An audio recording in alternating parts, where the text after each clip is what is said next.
नमस्ते सतेते जगत्कारणाय नमस्ते चिते सर्वलोकाश्रयाय नमो द्वैततत्त्वाय मुक्तिप्रदाय नमो ब्रह्मणे व्यापिने शाश्वताय।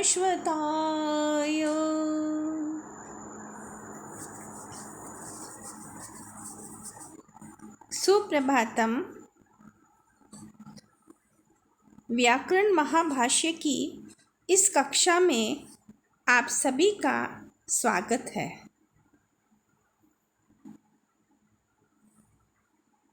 आज हम व्याकरण अध्ययन के प्रयोजन के अंतर्गत उसके प्रयोजन के बारे में पढ़ेंगे। व्याकरण अध्ययन का तृतीय प्रतीकरूप प्रयोजन यद अधीतम।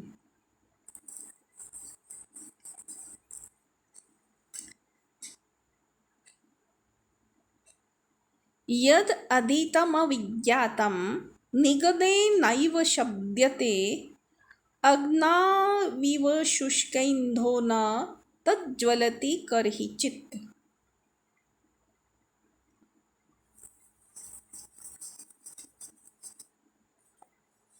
व्याकरण अध्ययन का तृतीय प्रतीक रूप प्रयोजन है यद अधीतम।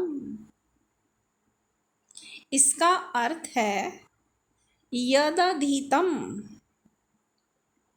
जो केवल शब्द मात्र से पढ़ा गया, अविज्ञातम, और जिसका अर्थ नहीं जाना गया, अर्थात निगदे नैव शब्द्यते। निगद यानी जिसका पाठ मात्र का ही उच्चारण किया जा रहा है, जिसको शब्द मात्र से ही उच्चारित किया जा रहा है, वह कहीं भी प्रकाशित या सफल नहीं होता। न तज्ज्वलति कर्हिचित्, वह कभी भी नहीं ज्वलित यानी प्रकाशित होता है। यह उपमा दी जा रही है अन अग्नौविव शुष्कैन्धो, कि जैसे अग्नि से रहित स्थान पर पड़ा हुआ शुष्क ईंधन, जैसे शुष्क ईंधन जब अग्नि से रहित स्थान पर पड़ा हो तो वह कैसे जलेगा? वह नहीं जल सकती लकड़ी जब तक वह अग्नि के साथ संयोग को प्राप्त न हो। इसी प्रकार शब्द को प्रकाशित करने का साधन अर्थ ज्ञान है। जब अर्थ का ही ज्ञान नहीं होगा तो शब्द कहाँ प्रज्वलित होगा? शब्द कैसे प्रकाशित होगा? तस्माद् अनर्थकं मा अधिगीष्महीत्यध्येयं व्याकरणम्। तस्मात् इसलिए अनर्थकम, अनर्थक शब्दों का हम अध्ययन न करें, इसलिए अध्येयम व्याकरणम, हमें व्याकरण का अध्ययन करना चाहिए, हमें व्याकरण पढ़ना चाहिए। कि बिना अर्थ का ज्ञान प्राप्त किए हम न पढ़ें, इसलिए हमें व्याकरण पढ़ना चाहिए। कुछ लोग क्या है कि पढ़ते तो हैं लेकिन उन्हें स्वर या अर्थ का ज्ञान नहीं होता, इसलिए उनका अध्ययन नगाड़े आदि के समान ध्वनि मात्र है। बिना अर्थ का ज्ञान प्राप्त किए अध्ययन उसी प्रकार फलप्रद नहीं होता जिस प्रकार जल में डाली गई सूखी लकड़ी नहीं जलती। जिस प्रकार जलने के लिए लकड़ी का संयोग अग्नि से होना अपेक्षित है, उसी प्रकार से शब्द को प्रकाशित करने के लिए उसका अर्थ ज्ञान आवश्यक है। तो स्वर और अर्थ ज्ञान के लिए व्याकरण का अध्ययन करना आवश्यक है। बिना अर्थ ज्ञान के किया गया जो अध्ययन है, श्रुतियों में भी उसकी निंदा की गई है। एक जगह कहा गया है, स्थाणुरयं भारहारः किलाभूत् आदित्य वेदम न विजानाति यो अर्थज्ञ इत सकलम भद्रम अश्नुते नाकमेति ज्ञान विदुत पाप्मा।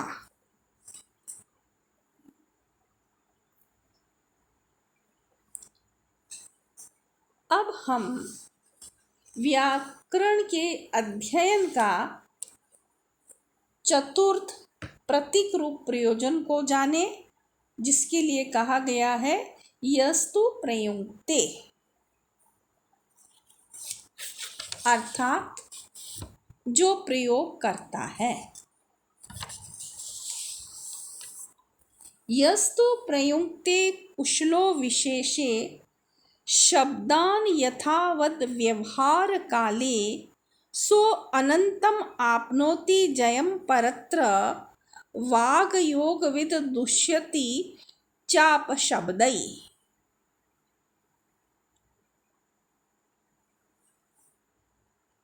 अर्थ है कि कुशलो, जो कुशल विद्वान व्यक्ति है, विशेषे व्यवहार काले, विशिष्ट व्यवहार काल में, यथावद शब्दान प्रयुक्ते, यथावत अर्थात ठीक ठीक शब्दों का प्रयोग करता है। परत्र, और वह परलोक में, अनंतम जयम आपनोति, अनंत जय को प्राप्त करता है। वाग योगविद, क्योंकि वह वाग योगविद है, अर्थात वाणी के यथावत संबंध को जानता है। और दुष्यति चाप शब्दै, और जो वाणी के योग को जानता है, इसके विरुद्ध वह अपशब्दों के योग से दोष को प्राप्त होता है।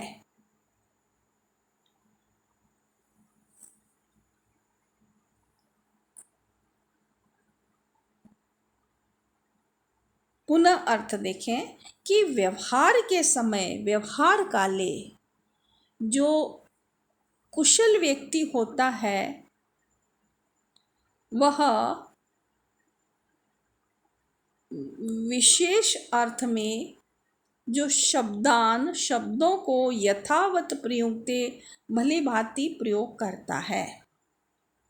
व्यवहार के समय शब्दों के प्रयोग में जो कुशल अर्थात निपुण व्यक्ति होता है, वह विशेष अर्थ में शब्दों का भली भांति प्रयोग करता है।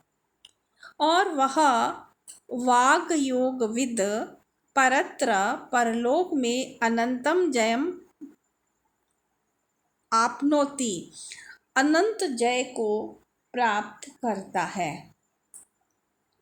तथा दुष्यति चाप शब्दै, और वही अपशब्दों का प्रयोग करने के कारण अपशब्दों से भी दूषित हो जाता है।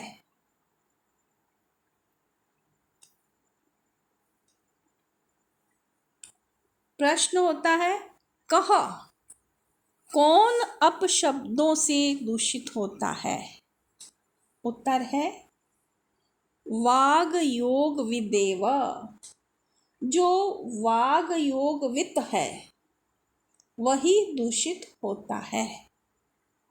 कुता एतत्, वह कैसे? उत्तर है कि यो ही शब्दान जानाति अपशब्दान अपि असौ जानाति। कि जो शब्दों का ज्ञान रखता है, जो शब्दों को जानता है, वह अपशब्दान अपि जानाति, अपशब्दों को भी जानता है। जिसे शब्दों का ज्ञान है उसे अपशब्दों का भी ज्ञान है।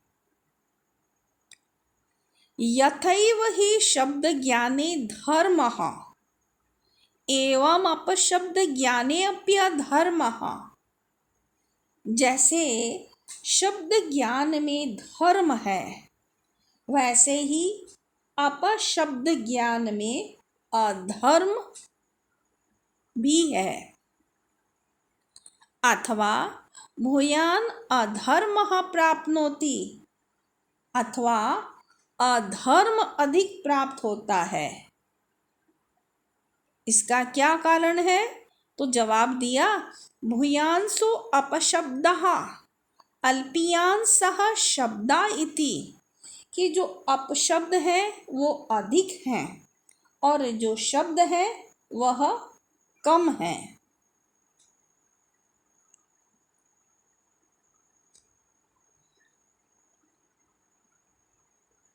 एकैकस्य हि शब्दस्य बहवो अपभ्रंशः।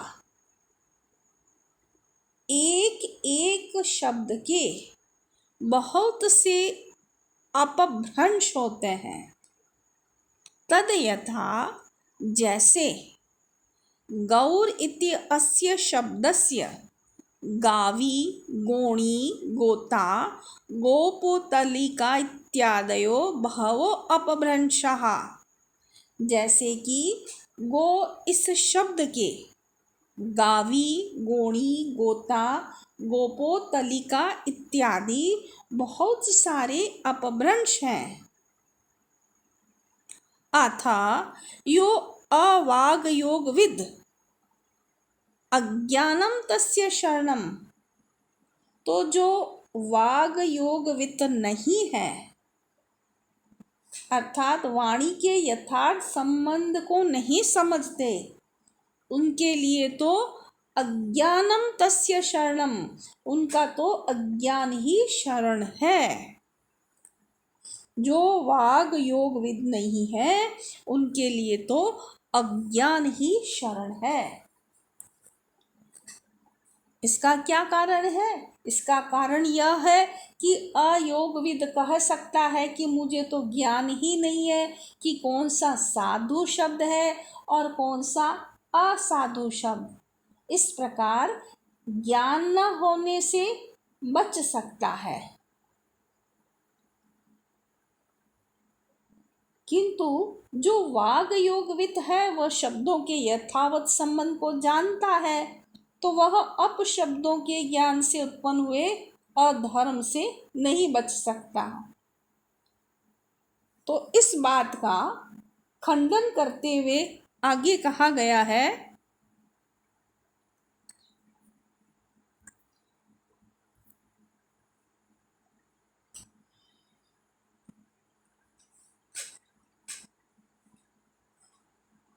विषम उपन्यासः, कि इसका कहना बड़ा ही असंगत है।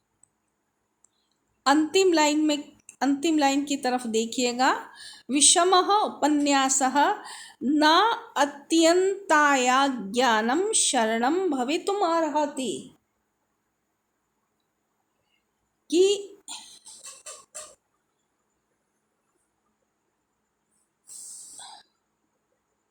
अज्ञान सर्वथा अत्यंताय सर्वथा न शरणं भवितुम अर्हति, सर्वथा रक्षक नहीं हो सकता। जो अवाग योगवित है उसके लिए अज्ञान शरण नहीं हो सकता। अज्ञान शरण क्यों नहीं हो सकता है? तो इसका उत्तर देते हुए कहा कि यो हय अजानन वै ब्राह्मणम हन्यात सुराम वा पिबेत सोऽपि मन्ये पतितः स्यात्।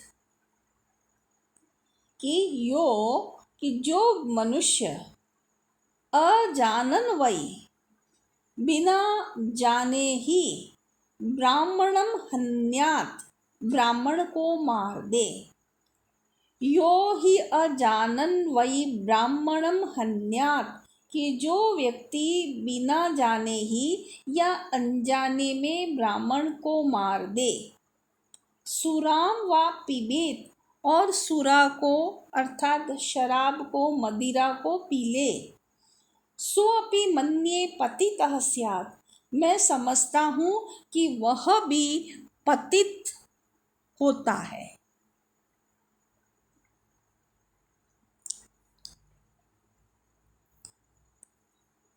एवं तरहि यदि ऐसा है तो सो अनंतम आपनोति जयम परत्र वागयोगविद दुष्यति चाप शब्दै।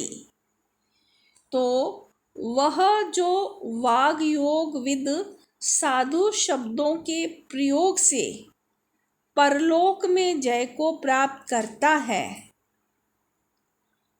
किंतु वही दुष्यति चाप शब्दै अपशब्दों के प्रयोग से दूषित हो जाता है। कौन दूषित होता है? अवाग योग विदेव, जो अवाग योग विद होता है।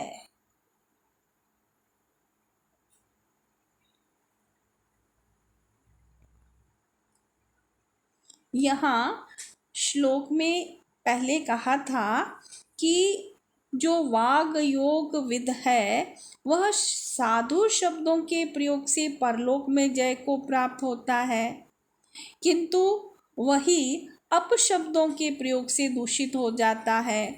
तो पुनः यह प्रश्न उठाया कि दूषित कौन होता है? क्योंकि जो दुष्यति क्रिया है उसका वाग योग वित्त के साथ भी संबंध है, और यहाँ हम अवाग योग वित्त का अर्थ भी ले सकते हैं। तो यहाँ वस्तुतः क्या समझें? तो जवाब दिया अवाग योग विदेव, कि जो अवाग योग वित्त है वही अपशब्दों से दूषित होता है। और अथ यो वाग योग विद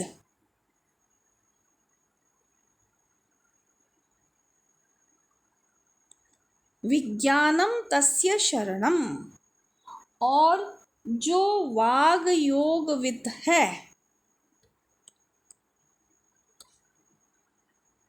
उसके लिए विशेष ज्ञान ही उसकी शरण है। अर्थात जो विशेष ज्ञान है वह उसकी रक्षा करता है। जो वाग योग विद है उसका तो जो साधु शब्दों का ज्ञान है वही उसकी शरण है। साधु शब्दों संबंधी जो उसका विशेष ज्ञान है वही उसकी शरण है, इसलिए वह अपशब्दों के ज्ञानजन्य अधर्म से दूषित नहीं होता।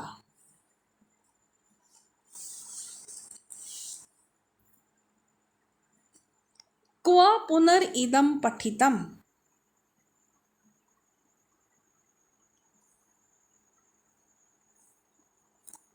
पहले यह बताइए कि यह जो यस्तु प्रयुक्ते जो श्लोक है वह किस ग्रंथ में पढ़ा गया है। तो इसका जवाब दिया भ्राजा नाम श्लोकः।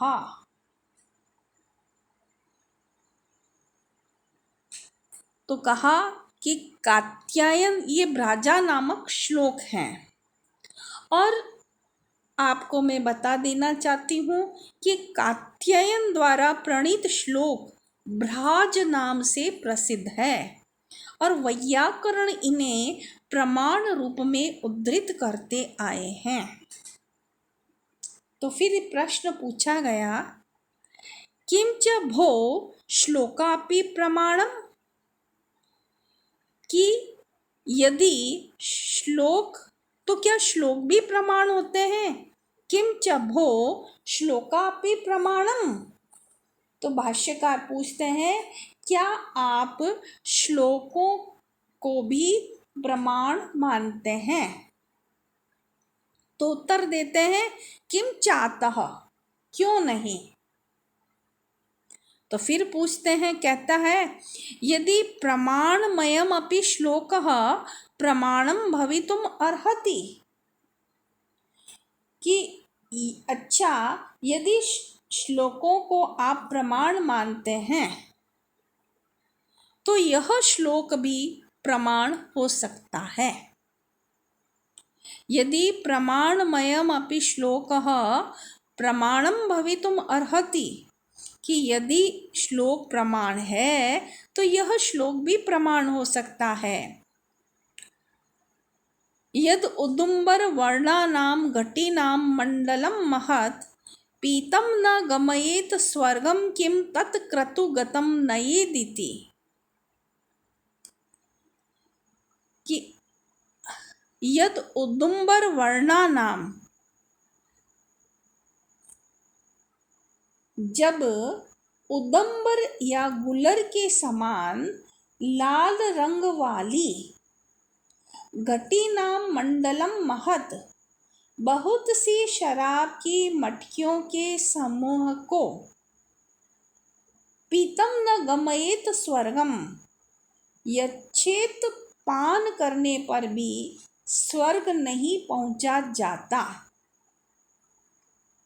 यद उदुम्बर वर्णानाम घटीनाम मंडलम महत् पीतम न गमयेत स्वर्गम, जब उदुम्बर के समान लाल रंग वाली बहुत सी शराब की मटकियों के समूह को पीने, समूह में जो शराब है उसको पीने के बाद भी स्वर्ग नहीं पहुंचा जाता, तो तत् किम तत् क्रतुगतम नयेत, तो एक छोटे से सोत्रामणि याग में थोड़ा सा पिया हुआ शराब कैसे स्वर्ग पहुंचाएगा या कैसे स्वर्ग ले जा सकता है।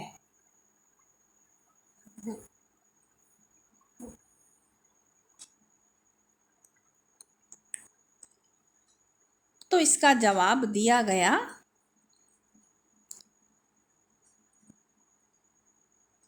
प्रमत्त गीत एष तत्र भवतः, कि यह तो आपका प्रमत्त गीत है। यस्त्व प्रमत्त गीतस्तत् प्रमाणम, यस्त्व प्रमत्त गीतस्तत् प्रमाणम, जो अप्रमत्त गीत है वही प्रमाण है। यस्तु प्रयुक्ते, यह प्रयुक्ते प्रतीक की व्याख्या हुई।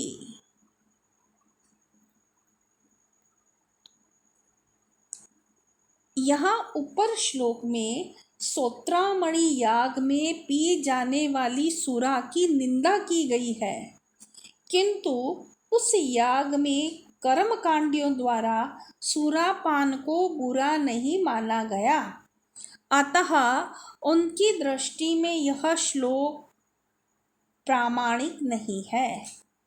इसलिए भाष्यकार कहते हैं कि यह श्लोक तो प्रमत्त अर्थात पागल व्यक्ति द्वारा गाया हुआ है, इसलिए हम इस श्लोक को प्रामाणिक नहीं मानते। जो श्लोक किसी अप्रमत्त या प्रमाद रहित मनुष्य का कहा हुआ होगा वही प्रमाण मानेंगे। ऐसी स्थिति में यस्तु प्रयुक्ते इस उपर्युक्त श्लोक के प्रामाणिक होने से वाग योगवित व्यक्ति सर्वत्र ही जय को प्राप्त करेगा और इसके लिए व्याकरण का अध्ययन आवश्यक है। आज के लिए इतना ही। धन्यवाद।